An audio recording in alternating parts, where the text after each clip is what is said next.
Imagine your company just deployed, I don't know, a massive state-of-the-art AI tool, Okay. and it's designed to optimize your entire supply chain. Right. So it's fast, it's super efficient, and frankly, nobody in the C-suite fully understands exactly how it calculates its logistics. Which is pretty common, honestly. Yeah, exactly. But then a few months later, the regulatory authorities come knocking. Oh, boy. And they aren't asking for, some generic corporate statement. They aren't just looking to hand out a fine. They are demanding the name of the single human being who will face criminal liability if that algorithm is found to be causing systemic market harm. Wow. Yeah. No corporate veil, no hiding behind a massive decentralized team of software engineers, just one name. And I mean, that is a terrifying prospect for most executives today. Right. Because we are watching the end of the era where, technological ignorance acts as a legal shield. The liability is becoming intensely personal. Okay, let's unpack this, because today's deep dive takes us into a dispatch from August 26, 2026. Right. And this is authored by Vijay Shankar Nara. It basically outlines a blueprint for the future of AI regulation in India. And it's a big one. It is. We are looking at a proposed private sector framework called AIGSI, which stands for the Artificial Intelligence Governance Standard of India. Yeah. And this isn't just about tweaking your company's data privacy policies. It's an aggressive, incredibly dense playbook detailing how the tech world is trying to build structural guardrails around artificial intelligence before government agencies mandate it for them. Yeah, and we should establish right away who is actually writing this playbook. Good point. This initiative comes from the Foundation of Data Protection Professionals in India, or FDPPI. Right. And originally, their primary focus was, helping companies comply with the DPDPA, the Digital Personal Data Protection Act. Right. So the DPDPA is basically about making sure a company doesn't mishandle an individual's personal data. Exactly. So if you are a data fiduciary, meaning you determine the purpose and means of processing personal data, FDPPI helps you stay compliant. Yeah. And to do that in the AI era, they previously created a framework called DGPSI AI. Right, but DGPSI AI was relatively contained. Okay. I mean, it was an extension with just 6 principles. There were 9 specifications for the people deploying the AI and 13 for the developers building it. Oh, that's not huge. No, it operated under the assumption that the primary risk of artificial intelligence was simply data privacy. I see. But then, as the source notes, the regulatory weather in India shifted drastically. Very drastic. Like the neighborhood watch started knocking on the door with entirely different concerns. Right. So the Reserve Bank of India, the RBI, dropped a model risk management framework alongside a data governance framework. Yes. And simultaneously, CERT-In, which is India's national cybersecurity agency, they issued their own AI framework for risk management. Right, so suddenly you have banking authorities treating AI like a systemic financial threat. Yeah. And cybersecurity agencies treating it like a mass-scale hacking weapon. It's just coming from all sides. Exactly. If we connect this to the bigger picture, you can see the fragmentation of tech regulation happening in real time. Right. A tech company isn't just answering to data privacy regulators anymore. No. They are facing a hydra of regulatory bodies, and each one has entirely different priorities, different risk thresholds, and completely different operational languages. So FDPPI realized they had to pivot. Yeah. I mean, well, it's like they realized they couldn't just put a padlock on the front door anymore, just handling data privacy. Because the neighborhood watch, RBI and CERT-In, they started asking questions. So they had to hire a full 24/7 security detail for the entire house. That's exactly it. Which is AGSI. Yeah. It's their attempt to preemptively synthesize all these demands into one unified, overarching data governance framework. Right, from the banking sector's fears of financial collapse to certain fears of cybersecurity breaches. Yeah. And the source mentions it is currently a private sector best practice guideline. Yes, for now. Meant to act as a master translation layer, so companies don't just drown in conflicting compliance requirements when specific, rigid laws eventually emerge. They're trying to build the umbrella before the monsoon hits. Right. By creating a unified standard now, they're giving the industry a chance to self-regulate reasonably. Yeah. Rather than waiting for disjointed, reactionary legislation to dictate exactly how they build their software. Makes total sense. So we know why AGSI was created. Yeah. Now, let's get into the actual mechanics of this framework, because it is built on 12 core principles. It is. And the philosophy here is deeply centered on human command, starting with that terrifying scenario we opened with. Right, the accountability. Yeah, the mandate for accountability is strictly localized. Under Principle 1, the framework demands that behind every AI algorithm, there must be one identifiable human accountable for its outcomes. Wow. Yeah, on both the developer and deployer sides. It forces a total structural shift in corporate liability. Yep. Because in traditional software development, accountability diffuses, right? Yeah. It spreads across project managers, QA testers, and developers until it completely evaporates. Right, everyone just points fingers at another department. Exactly. But if an AI causes harm, AGSI ensures regulators know exactly whose door to knock on. And it goes further into operational oversight, too, with Principle 9. Yes. The framework demands structural kill switches, override capabilities, and periodic human review of AI-driven decisions. Right. But what really stands out to me is the mandate to explicitly build safeguards against, and I'm quoting here, automation bias and decision fatigue. Which is crucial when you are dealing with high-stakes environments. Sure. Because if you put a human in front of an AI that processes, say, thousands of mortgage applications or medical scans an hour, Yeah. the psychological default is to eventually just trust the machine's output. Right. You just start rubber stamping it. Exactly.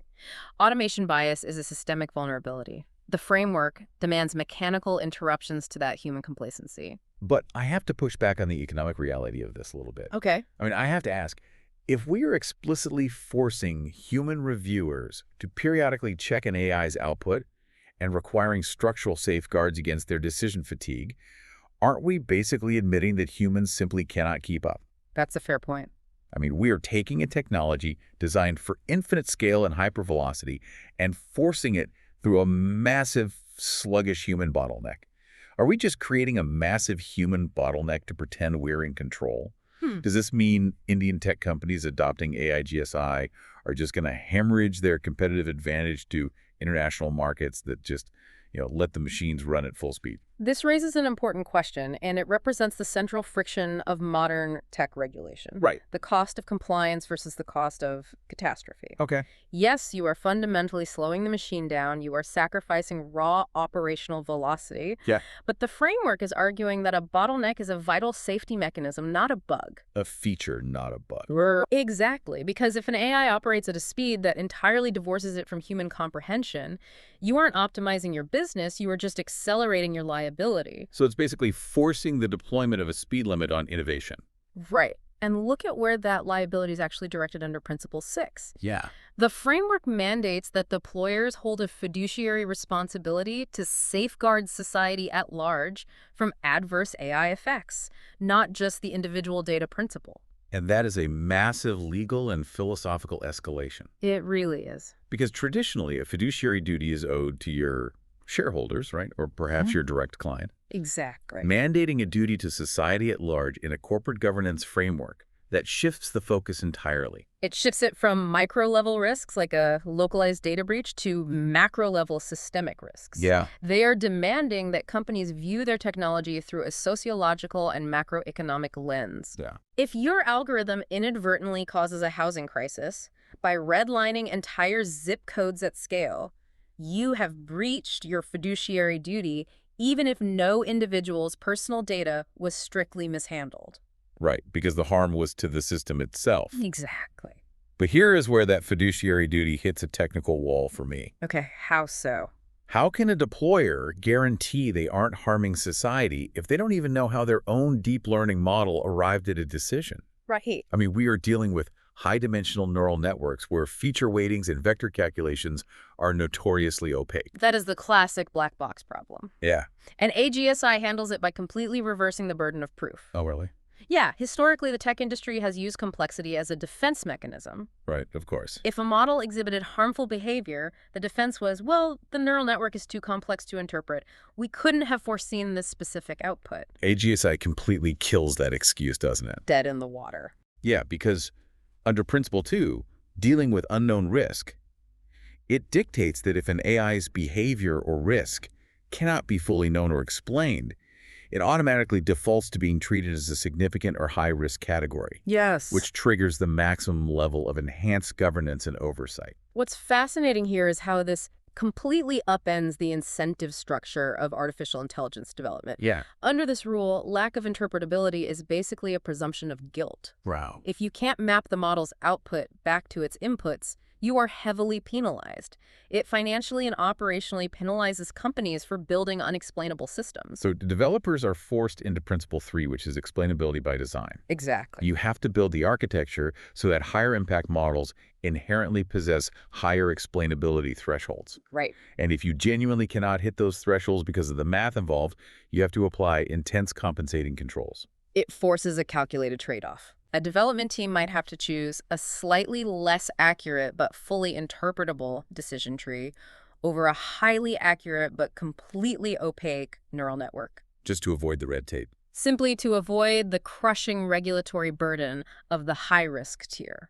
And that directly ties into Principle 4, the mandate for justified use, not default use. Yes. Because you have to document and formally justify the technical, operational, and economic need before an AI tool is ever used against the data principle. Right.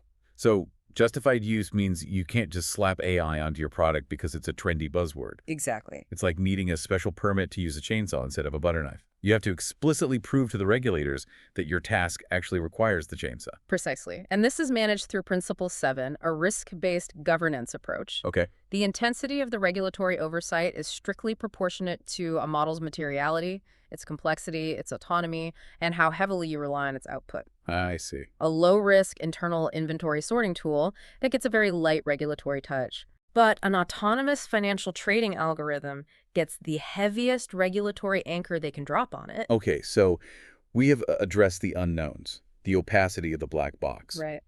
But the framework also gets incredibly specific about known vulnerabilities and malicious applications. It does. Under Principle 5, it mandates strict guardrails against dark patterns and physical or psychological harm. Yes. But the phrase in the source that really stopped me in my tracks was the explicit requirement to document safeguards against neurological manipulation. It is a very deliberate acknowledgement of how modern algorithms actually function in the wild. Right, and here's where it gets really interesting to me. Because when I hear neurological manipulation, I instantly think of some dystopian sci-fi scenario with, brain implants. Right. But if a standard corporate framework in 2026 is explicitly demanding guardrails against this, are they assuming the technology is already capable of literally hacking a user's brain patterns? Well, we don't need direct neural interfaces to be neurologically manipulated. When an algorithm is designed to hyper-optimize dopamine release, to keep a user endlessly engaged on a social feed, Yeah, that makes sense. or when it uses highly adaptive behavioral nudges to trigger specific impulse reactions, that is neurological manipulation. Right. The AI is mapping the specific biochemical triggers of human behavior and exploiting them at an unprecedented scale. Wow. The framework is finally codifying that reality and demanding guardrails against it. But codifying that requires enforcement. It does. How do you actually audit a system that's sophisticated? Right. I mean, Principle 8 talks about independent validation. It specifies a strict 3 lines of defense structure, Yes. where the audits are done by a function completely distinct from the team that built or, commercially benefits from the AI. Let's unpack that 3 lines of defense mechanism because it's vital to making this work practically. Okay. Line 1 is the operational management. That's the actual software engineers writing the code and deploying the model. Right, the builders. Line 2 is the internal risk management and compliance team. They establish the safety frameworks and oversee Line 1. Okay. Line 3 is the independent internal audit. And line 3 has to be structurally walled off from the first 2. Exactly. They cannot report to the same executives. They often report directly to the board of directors. Wow. It forces a bureaucratic airlock between the people building the AI and the people testing it. That makes a lot of sense. Yeah, the team signing off on the safety of a product cannot be the same team whose year-end bonus is tied to launching that product on time. Which prevents massive internal conflicts of interest. Absolutely. And furthermore, Principle 10 mandates continuous vulnerability assessment, including AI-assisted testing, Right. which basically means using AI to hunt for flaws in other AI. Exactly. And if an incident does slip through those 3 lines of defense, Principle 11, the transparency rule, is brutal. It is. It demands that vulnerabilities and security incidents be disclosed to affected stakeholders and regulators like CERT or the RBI within defined timeframes. Right. But the kicker is, without waiting for a complete postmortem. And that single caveat, without waiting for a complete postmortem, is a nightmare for corporate PR teams. Oh, I bet. But it's a massive win for public safety. Yeah. Because the standard corporate playbook during a breach is to delay disclosure for weeks. Right. They always say, we are still conducting an internal investigation. To gather the facts. Right. By the time the public is notified, the narrative is perfectly controlled. Yeah, that's fun. But AIGSI requires you to pull the fire alarm the moment you smell smoke. You don't wait to figure out who dropped the match before calling the fire department. That is a great way to put it. The accountability mechanisms here are incredibly rigid. They are. But we've talked a lot about philosophy and high-level theory. How does this actually play out in a corporate environment? Right, practically speaking. Yeah, who is actually doing the paperwork? Yeah. The AIGSI translates these concepts into 61 specific operational controls. Yeah. And it rigorously divides these between the developers, the people building the AI, and the deployers, the people buying and using it. This division of labor is arguably the most practical and impactful part of the entire framework. Okay. It targets the full life cycle of the AI, acknowledging that governance isn't a one-and-done certification. Right, and that brings us to Principle 12, lifecycle governance, meaning managing it from selection to decommissioning. Yes. To understand how these 61 controls work mechanically, let's use like an aviation engineering analogy. Okay. So it's like a restaurant, but actually no, an airplane works better. Yeah. It's exactly like Boeing delivering a commercial aircraft to an airline. A very apt comparison for the scale of risk we're discussing. Right, so the developers are Boeing. Yeah. Under AIGSI, they have 31 specific controls spread across 7 clusters. Yes. They have to manage secure development, vulnerability patching, credential management, incident response, and safety controls. Yeah. So they are legally bound to build a plane safely. But more importantly, they have a cluster entirely dedicated to deliverables to deployers and regulators. Yes, that's key. So Boeing can't just hand over the keys to the plane. They have to provide the exact flight envelope, the aerodynamic limits, and the sensor failure protocols. They have to deliver the mechanical blueprints of the explainability we discussed earlier. Right. They provide the compensating controls, the API rate limits, the confidence scores, and the known limitations of the model. Meanwhile, the deployers are the airline. Right. So they didn't build the plane, but they have 30 specifications across 6 clusters. Yes. They are responsible for governance, risk assessment, and vendor due diligence, which means proving they actually audited Boeing's blueprints before buying the plane. Exactly. And they're responsible for deployment controls and monitoring. They have to monitor the telemetry in real time and prove their pilots aren't suffering from automation bias when the autopilot takes over. This solves a massive historical loophole in tech liability. Oh, how so? For years, a developer could build a highly complex algorithm, sell it as a proprietary locked system to a hospital or a bank, and then just wash their hands of it. Right. When the algorithm failed, the developer blamed the hospital's usage, and the hospital blamed the developer's code. Just pointing fingers in a circle while the system burns and the victim gets nothing. Precisely. By legally defining the deliverables to deployers, AIGSI forces the developer to hand over the operational telemetry. Right. It legally empowers the deployer to actually fulfill their human oversight requirements because they now have the data to do so. Yeah. The chain of accountability from the base code to the real-world application remains completely unbroken. So what does this all mean for the person listening right now? I mean, whether you are a developer writing complex neural networks or an executive at a mid-sized company who is just licensing an off-the-shelf AI tool to streamline your marketing. Right. This 61-point checklist is a crystal ball into your future operational reality in India. Absolutely. And it's important to remember that FDPPI has drafted this as a private sector best practice. Right. For now. The source explicitly notes that it is currently under discussion. Yeah. We are at the exact moment where the private sector is scrambling to define what safe AI looks like mechanically before the regulatory agencies step in and force a potentially much clumsier, more restrictive standard onto them. It is a race to build a culture of responsibility before it becomes a rigid legal mandate of compliance. Exactly. But as we wrap up this deep dive, There's one detail buried in the lifecycle governance rules that I cannot stop thinking about, and I want to leave you with this to mull over. Okay, what is it? The framework states that models must be governed across their entire life cycle, from selection to decommissioning. Right, Principle 12. But it explicitly demands that records be retained well beyond decommissioning. Ah, a fascinating and frankly deeply consequential requirement. Right, because if an AI model is officially decommissioned, you pull the plug, you wipe the servers, the core code is entirely deleted. But its outputs have already spent years influencing human decisions, shaping corporate strategies, and potentially even serving as the baseline training data for brand new AI models. That was okay. Can an AI model ever truly be decommissioned? Hmm. Or, under these AIGSI rules, are companies going to be legally forced to audit the ghosts of dead algorithms for decades to come?